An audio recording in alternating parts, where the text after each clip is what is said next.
Halo, perkenalkan nama saya Monica Arista. Pada kesempatan kali ini saya akan membawakan sebuah materi mengenai circular queue. Adapun materi yang akan saya bawakan yaitu yang pertama, apa itu queue? Yang kedua, apa itu circular queue? Yang ketiga, apa saja operasi dasar yang terdapat pada program circular queue? Dan yang terakhir adalah bagaimana cara membuat program circular queue menggunakan bahasa pemrograman C++. Nah, sebelum masuk ke materi utama yaitu circular queue, saya ingin mengajak teman-teman untuk mengingat kembali materi sebelumnya yaitu terkait dengan queue atau antrian. Queue atau antrian merupakan suatu kumpulan data yang memiliki head atau front, di mana data dikeluarkan atau disebut dengan proses DQ, dan tail atau rear, di mana data dimasukkan atau proses NQ ke dalam suatu antrian. Queue itu sendiri menggunakan konsep FIFO atau first in first out, yaitu data yang paling pertama dimasukkan ke dalam queue merupakan data yang pertama kali keluar dari queue itu sendiri. Nah, bisa kita lihat di sini ada salah satu contoh gambar dari queue linear. Di sini terdapat 4 buah data yaitu A, B, C, dan D. Di mana kasus ini data A yang pertama kali masuk disusul dengan B, C, lalu D. Jika kita ingin mengeluarkan satu elemen dari antrian ini, maka data A lah yang paling pertama keluar. Jika kita ingin memasukkan data, maka data tersebut akan berada di paling belakang, yaitu di belakang data D. Nah, begitulah secara umumnya konsep dari queue linear.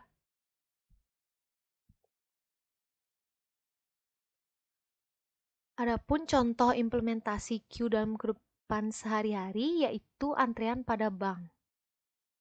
Seperti yang kita ketahui, ketika kita berkunjung ke bank, kita akan diarahkan untuk mengambil nomor antrian terlebih dahulu. Setelah mengambil nomor antrian, kita akan duduk dan menunggu sampai teller menampilkan nomor antrian yang kita pegang. Nah, bagi siapapun yang mengambil nomor antrian terlebih dahulu, maka ialah yang terlebih dahulu juga dilayani oleh teller. Begitu juga, siapapun yang mengambil nomor antrian paling terakhir, maka dialah yang terakhir dilayani oleh teller. Nah, begitulah contoh implementasi dari metode first in, first out. Nah, yang kedua masuk ke materi utama yaitu circular queue.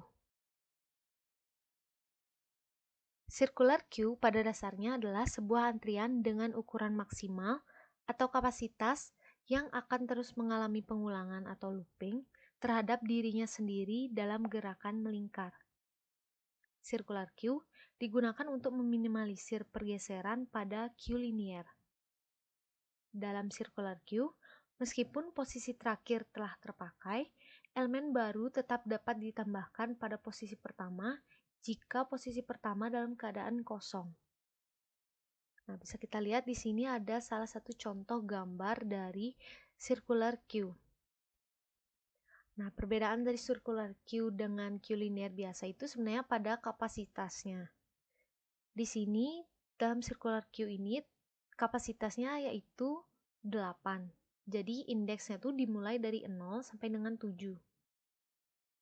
Di sini sudah terdapat 5 data dan angka 10 merupakan front dan angka 50 merupakan rear. Sama seperti queue linear, jika kita ingin menghapus satu elemen, maka elemen pertamalah yang akan keluar. Jika kita ingin menambahkan elemen, maka elemen tersebut akan berada di paling belakang.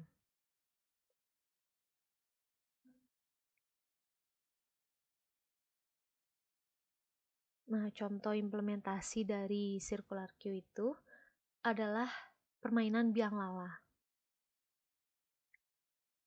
Bisa kita lihat di sini, permainan biang lala sudah full, karena sudah dipenuhi oleh 8 orang. Maka yang terjadi adalah anak ini tidak bisa memasuki permainan karena kapasitasnya sudah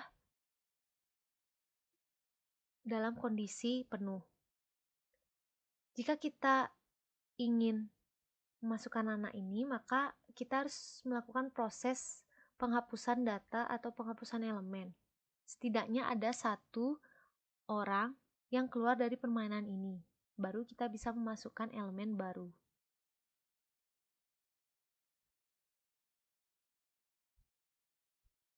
Yang ketiga yaitu operasi dasar dalam circular queue. Yang pertama adalah isFull.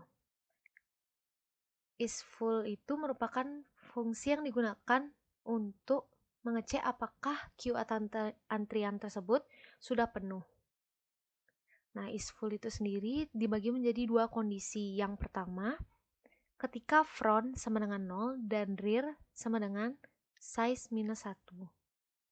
Bisa kita lihat di sini, keadaan queue atau antrian ini sudah full, dikarenakan dia memenuhi kondisi ini. Frontnya 0 dan rearnya berada di indeks kelima, yaitu hasil dari size minus 1. Karena size-nya 6, maka indeks terakhirnya yaitu 5. Untuk menambahkan elemen, kita tidak bisa menambahkan di antrian ini. Jadi kita cuma bisa melakukan proses DQ atau penghapusan elemen. Di sini saya contohkan ada proses DQ terhadap angka 3 karena dia berada di front. Maka data yang paling pertama dihapus adalah angka 3, lalu disusul dengan angka 5, lalu 12, lalu ada 15.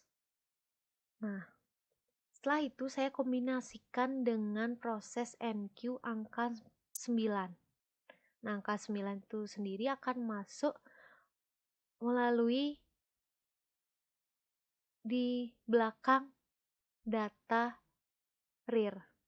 Nah, karena rear-nya tadi adalah 30 dan front-nya sudah berubah jadi 21, maka angka 9 ini masuk ke indeks ke 0. Lanjut, penambahan data yaitu angka 6. Lanjut 19 dan sampai angka 47. Nah, di sini ada kondisi kedua ketika queue itu dinyatakan penuh. Ketika frontnya itu sama dengan rear plus 1. Tidak selalu ketika queue itu penuh memenuhi satu kondisi ini saja. Bisa saja kondisi kedua atau salah satu ini merupakan contoh dari kondisi full.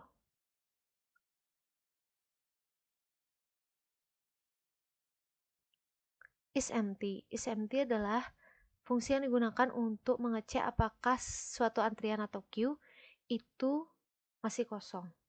Nah, isEmpty itu cukup simpel karena kondisinya cuma ada satu, yaitu ketika front dan rear-nya bernilai min 1.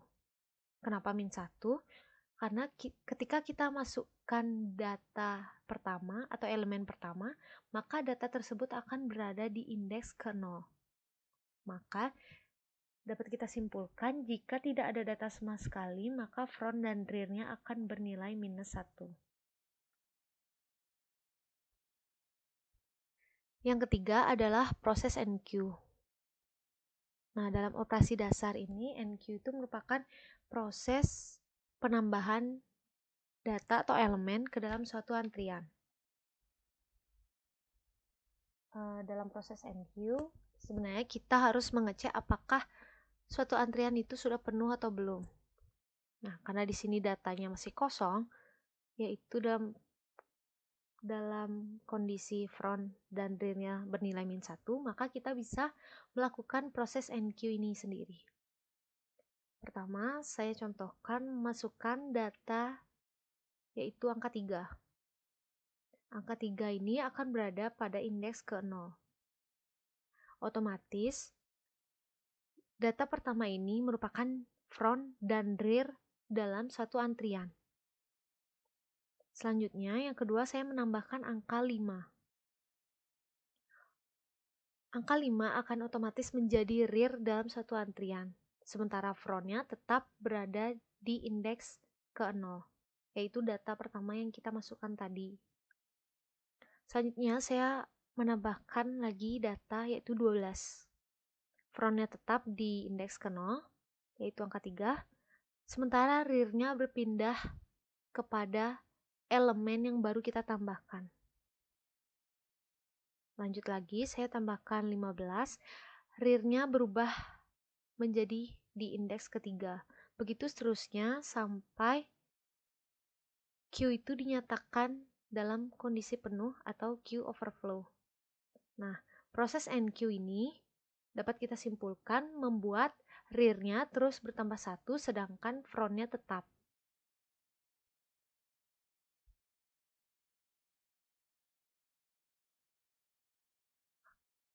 Yang keempat ada operasi dasar DQ. Nah, dalam operasi ini DQ itu merupakan suatu fungsi yang digunakan untuk menghapus sebuah elemen atau data dalam suatu antrian.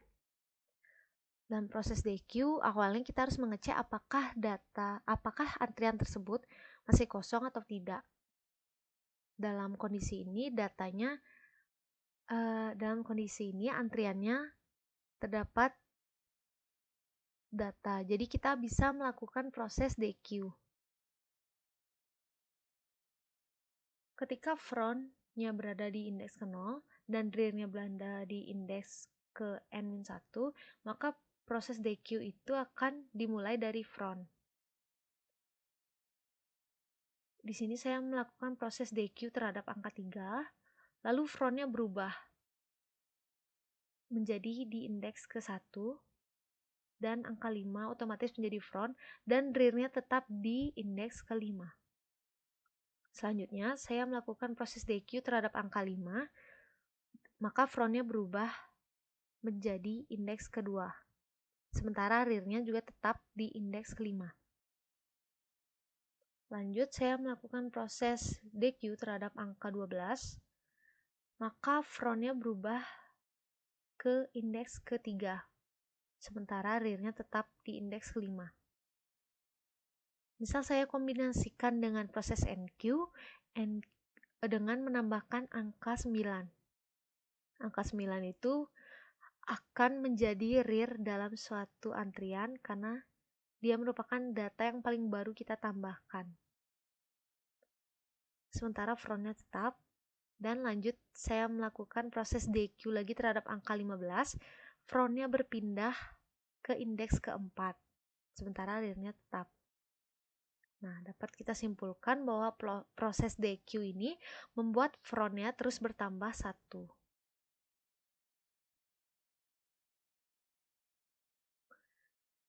Yang keempat, program circular queue menggunakan bahasa C++.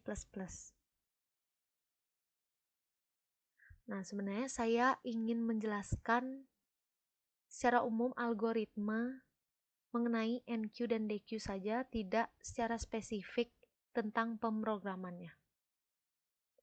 Yang pertama, ketika proses NQ ingin dilakukan, maka kita harus mengecek apakah antrian itu sudah penuh. Dalam kondisi ini, ada dua kondisi ketika antrian itu penuh. Yang pertama, ketika front bernilai 0, ketika front berada di indeks ke 0, dan rear sama dengan N-1. Seperti yang kita lihat di sini, front-nya berada di indeks ke 0, dan rear-nya berada di indeks ke-5, yaitu 6 dikurang 1. Dalam kondisi ini, kita tidak bisa lagi melakukan proses NQ atau penambahan elemen. Sedangkan kondisi kedua, itu ketika front sama dengan rear plus 1. Seperti yang kita lihat di gambar ini.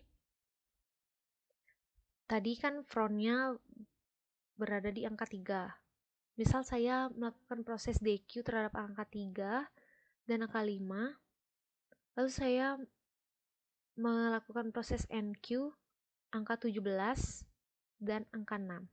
Nah, maka front-nya itu berubah menjadi di indeks kedua dan rear-nya itu berada di indeks pertama karena angka 6 ini merupakan data yang paling terakhir kita tambahkan, jadi dia menjadi rear. sementara front data yang masih diam dari tadi. Nah, dalam kondisi kedua ini dinyatakan full juga karena frontnya itu sama dengan rear plus 1, 2 sama dengan 1 tambah 1. Jadi kita return antrian penuh. Lanjut, apabila program itu berjalan, ada kondisi pertama, NQ, if front sama dengan min 1, maka front sama dengan 0, rear sama dengan 0. Itu artinya ketika front min 1 itu ketika tidak ada elemen sama sekali di dalam satu antrian. Maka jika kita ingin melakukan proses DQ, misal di sini angka 3, maka front dan rear itu berada di indeks ke 0.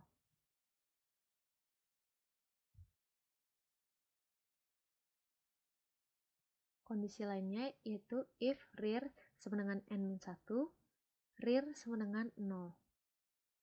Itu maksudnya ketika rear berada di indeks paling terakhir, yaitu di sini 5.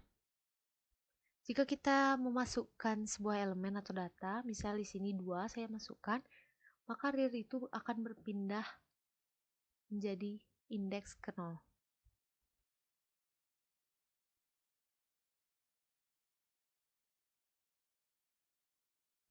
Selanjutnya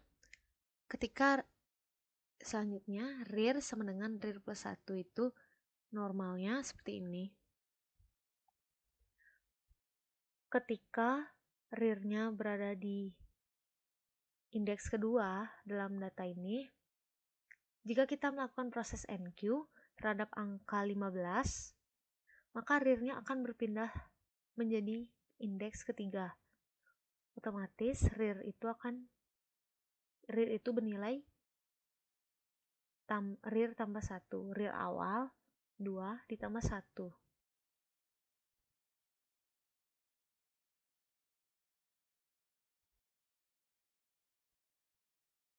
Selanjutnya ada program DQ.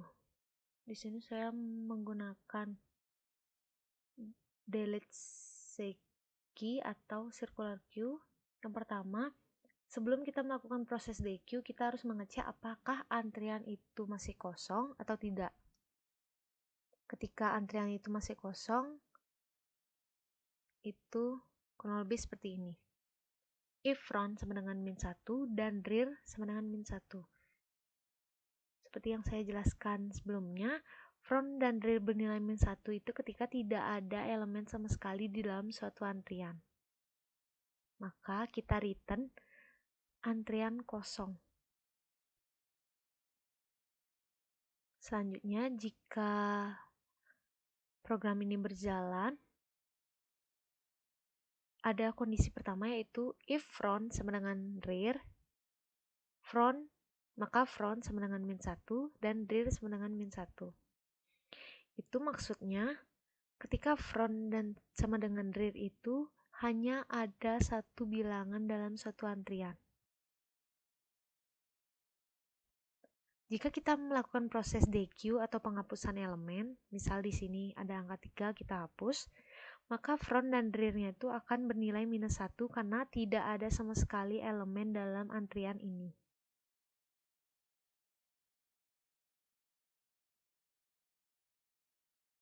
Lanjut, kondisi if front sama dengan n-1, maka front-nya sama dengan 0. Ketika front bernilai n-1 itu, front-nya berada di indeks paling terakhir, yaitu indeks kelima. Jika kita melakukan proses DQ terhadap angka 9 ini, maka front-nya akan berpindah menjadi indeks ke 0. Seperti ini.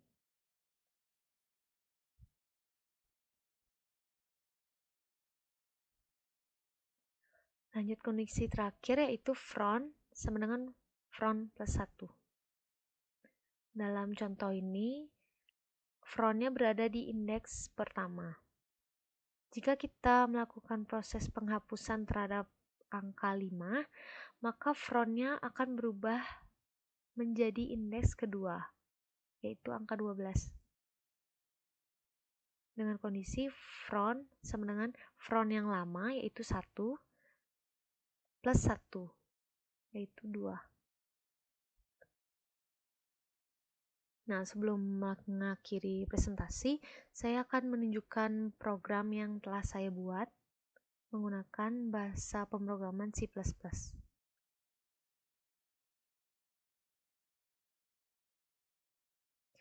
Nah, di sini ada program dari Circular Queue. Yang pertama, seperti biasa kita menginputkan prosesor include IOStream. Yang kedua, using namespace std ini. Fungsi utama using namespace std ini sebenarnya untuk pendeklarasian global yang memberitahukan pada compiler bahwa kita akan menggunakan semua fungsi file yang terdapat pada memori namespace std. Nah, fungsi lainnya supaya kita tidak menuliskan kembali std ini di setiap data cout, sin, ataupun endline. Selanjutnya kita deklarasi global juga. Di sini saya singkat CQ dengan array 6 dan bertipe data integer. Lanjut, kondisi awal suatu antrian itu harus bernilai min 1 atau data dalam antrian itu tidak ada sama sekali atau antrian kosong dengan tipe data integer, dan n sama dengan 6 itu artinya data atau kapasitas maksimal yang bisa masuk ke dalam suatu circular queue. Selanjutnya yang sudah saya jelaskan tadi, void insert ini adalah proses enqueue, di mana saya menggunakan angka sebagai parameter dari void insert ini menggunakan tipe data integer. Ini yang sudah saya jelaskan tadi. Yang kedua, ini adalah proses dequeue yang sudah saya jelaskan tadi. Dan yang ketiga, saya menggunakan lagi struktur data display untuk menampilkan antrian yang akan mengalami proses nantinya. Dan dalam in-main atau badan fungsi ini, saya membuat suatu pilihan 1-4, yaitu yang pertama enqueue, dequeue, tampilkan, dan keluar. Di sini saya akan menyuruh user untuk menginputkan nomor pilihannya dan akan disimpan dalam pilihan. Di sini ada 4 iterasi. Iterasi pertama yaitu ketika terjadi proses enqueue.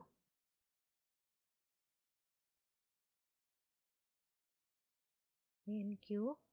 Yang kedua, ketika terjadi proses dequeue, jangan lupa diisi break untuk menyelesaikan iterasi supaya iterasinya tidak bersambung ke iterasi lain. Yang ketiga ada display, dan yang keempat itu untuk keluar. Coba kita jalankan programnya.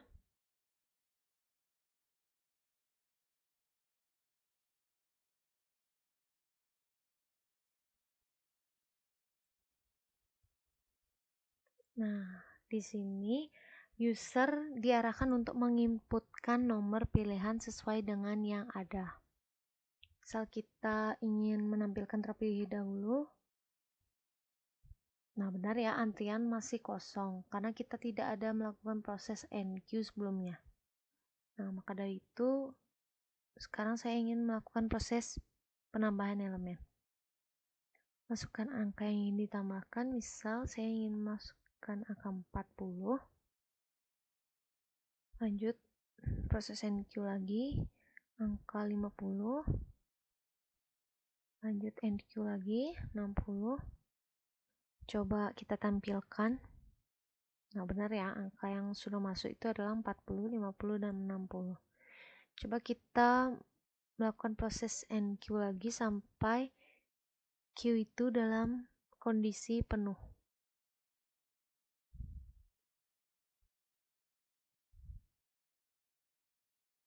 Satu lagi 90. Satu lagi 100. Nah, di sini dikatakan antrian sudah penuh karena kita sudah melakukan proses NQ sebanyak 6 kali. Dan array itu sudah terpenuhi. Kita ingin tampilkan. Nah, karena antrian sudah penuh, maka kita hanya bisa melakukan proses DQ. Itu 2. Angka yang dihapus dari antrian adalah angka 40, benar ya. Karena 40 itu merupakan data yang pertama kali masuk, maka data yang pertama kali keluar juga 40. Lanjut. Benar, 50. Benar. Kita hapus semua data sampai antrian tersebut dalam kondisi kosong atau underflow. Nah, benar ya, di sini antrian kosong karena sudah kita hapus semuanya. Coba kita tampilkan. Benar, antrian masih kosong. Lalu kita exit. Nah, programnya sudah berhasil berjalan ya. Terima kasih atas perhatian teman-teman. Apabila banyak kekurangan, saya mohon maaf. Akhir kata, sampai jumpa.